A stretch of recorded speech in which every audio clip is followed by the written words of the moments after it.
દર રક્ષાબંધનના તહેવારમાં કાજુ કતરીના એકના એક સ્વાદથી કંઈક અલગ સ્વાદની એકદમ રીચ કાજુ કતરી આ રક્ષાબંધનમાં ખાવી હોય ને તો અલગથી ખાંડ ઉમેર્યા વગર એકદમ સહેલી રીતે સાથે બે અલગ અલગ યુનિક ટેસ્ટ કાજુ કતરીના એક જ બાઈટમાં આવીને તેવી શાહી કાજુ કતરી બનાવીએ જેથી આ રક્ષાબંધનનો તહેવાર છે ને તે યાદગાર બની જાય. અહીં કાજુ કતરી બનાવીએ છીએ ને તો કાજુ તો જોઈશે જ.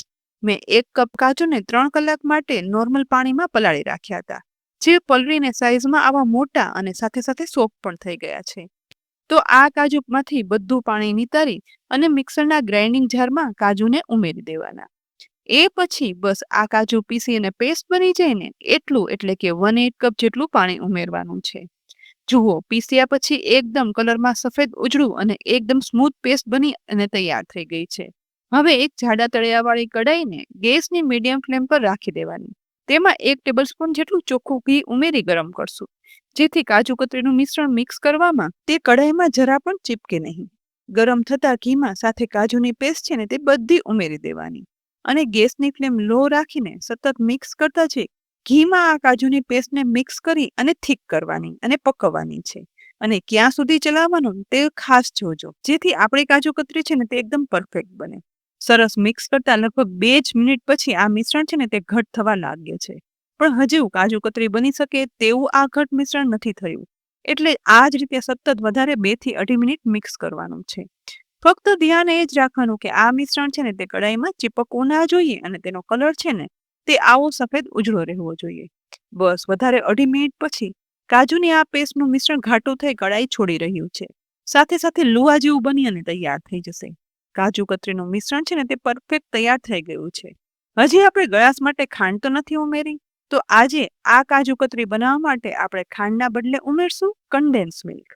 અહીં 50 ml જેટલું અને કપ પ્રમાણે અડધો કપ કન્ડેન્સ મિલ્ક ઉમેરી દેવાનું છે. કન્ડેન્સ મિલ્ક કાજુની થીક મિશ્રણમાં ઉમેરી અને ફરીથી મિક્સ કરશું.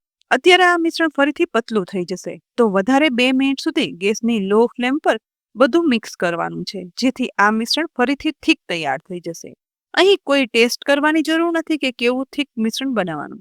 બસ આ રીતે મિક્સ કરવાથી મિશ્રણ ફરીથી કઢાઈ છોડવા લાગે ને એટલે આ સમયે ગેસની ફ્લેમ બંધ કરી દેવાની. સાથે જ એક ડીશ કે પછી આવી ટ્રે હોય ને તેમાં બટર પેપર ગોઠવી દઈ આ બટર પેપર ઉપર ઘી સરસ રીતે લગાવી દેવાનું અને બનાવેલા કાજુના મિશ્રણમાંથી અડધું મિશ્રણ છે ને તે આ બટર પેપર પર ઉમેરી દેવાનું છે. અડધું કાજુનું મિશ્રણ બાકી રાખશું, કારણ કે આજે આપણે 2 અલગ અલગ ફ્લેવરની એક જ શાહી કાજુ કતરી બનાવીએ છીએ. તો પહેલા બટર પેપર પર ઉમેરેલા મિશ્રણને એક સરખું ફેલાવી દેવાનું છે. આ મિશ્રણની થિકનેસ છે ને તે નોર્મલ કાજુ કતરીની હોય ને બસ એવી જ રાખવાની. બસ એક સરખી સરફેસ સાથે આ કાજુનું મિશ્રણ ફેલાવાઈ જાય ને એટલે આ ડીશને હવે ફ્રીઝમાં રાખી દેવાની, ફક્ત બીજું મિશ્રણ તૈયાર કરીને એટલા સમય માટે, એટલે કે લગભગ 15 મિનિટ માટે જ. હા, યાદ એ રાખવાનું કે ફ્રીઝરમાં નહીં પરંતુ ફ્રીઝમાં રાખવાની છે. હવે બીજી સાઈડ બાકી રહેલા કાજુના મિશ્રણની કઢાઈને ગેસની લો ફ્લેમ પર રાખી દેવાની અને તેમાં વધારે 1/8 કપ અને આશરે 15 ml જેટલું કન્ડેન્સ મિલ્ક ઉપરથી ઉમેરવાનું.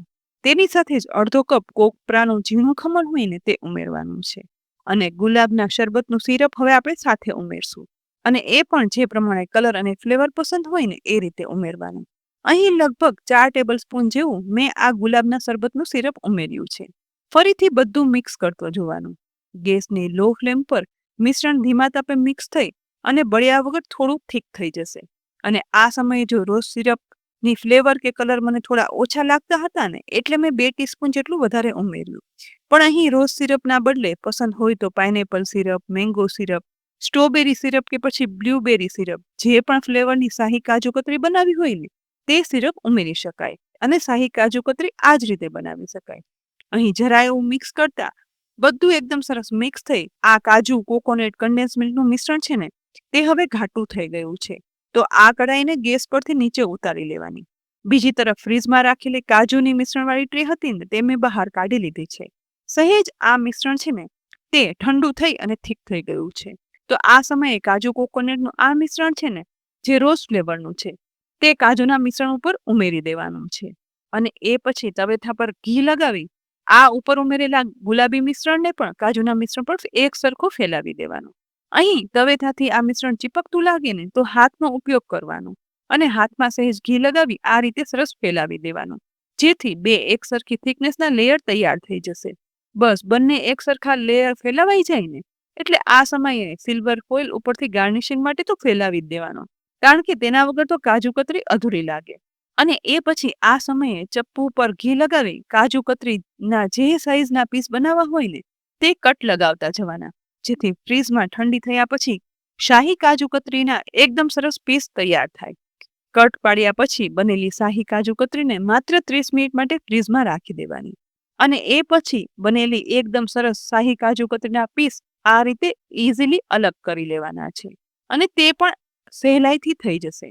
બે અલગ અલગ ફ્લેવર કાજુ કતરીના એક જ બાઈટમાં આવે, વળી જોઈને જ ખાવાનું મન થઈ જાય છે ને. તો આ નવી શાહી કાજુ કતરી રક્ષાબંધન માટે આજે જ બનાવી લેજો, અને એ પછી બનાવી અને નોર્મલ રૂમ ટેમ્પરેચર પર 5 થી 6 દિવસ સાચવી શકાય છે. અને નવા સ્વાદની આ શાહી કાજુ કતરી બધાને તમે એકવાર દેશો ને એટલે જોતા જ એક પીસ તો હાથમાં લઈ જ લેશે, અને એક બાઈટ ચાખશે ને એટલે પછી હશે ને એટલી ખવાઈ જશે, એટલી ટેસ્ટી.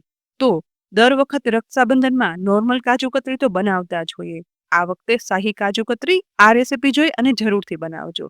અને સાથે જ આ રેસીપી તમને ગમે ને તો તમારા સગા સંબંધી બધામાં શેર કરજો, જેથી એ લોકો પણ શાહી કાજુ કતરી બનાવી નવી ફ્લેવર માણી શકે અને રક્ષાબંધનનો તહેવાર યાદગાર બનાવી શકે. ફ્રેન્ડ્સ, આ એકદમ ઉપયોગી રેસીપી છે. તો આવી અનેક ઉપયોગી રેસીપી જોવા માટે અમારી કિચન સિરીઝ યુટ્યુબ ચેનલને સબસ્ક્રાઇબ કરી લેજો, અને અમારા ફેસબુક પેજને પણ લાઇક કરી અને ફોલો કરજો. આવતીકાલે ફરી મળશું એક નવી ઉપયોગી રેસીપી સાથે. ત્યાં સુધી આવજો.